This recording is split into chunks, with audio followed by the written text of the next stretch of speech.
Well, recently, China's AI momentum has dominated headlines. Zhipu AI is expanding into Southeast Asia, the Middle East, while DeepSeek and Minimax continue to roll out models they say rival American counterparts despite ongoing U.S. chip restrictions.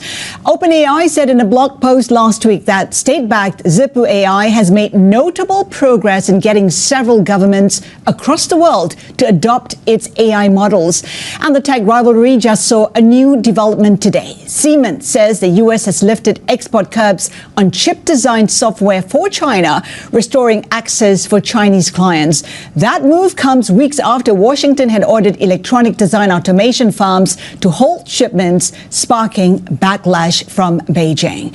Our next guest is one of the most influential voices in global AI policy. Helen Toner is a former OpenAI board member and now director of strategy at Georgetown Center for Security and Emerging Technology.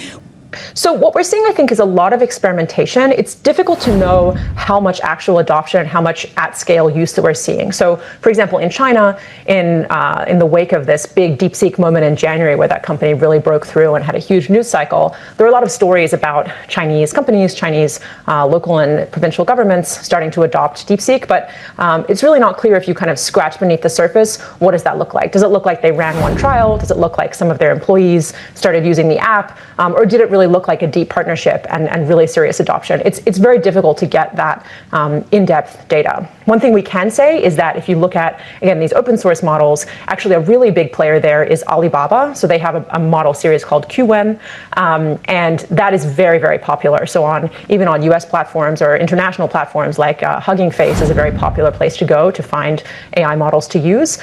They are showing that Alibaba's models are really very popular, outstripping any of the US models in terms of just sheer amount of use on that particular platform.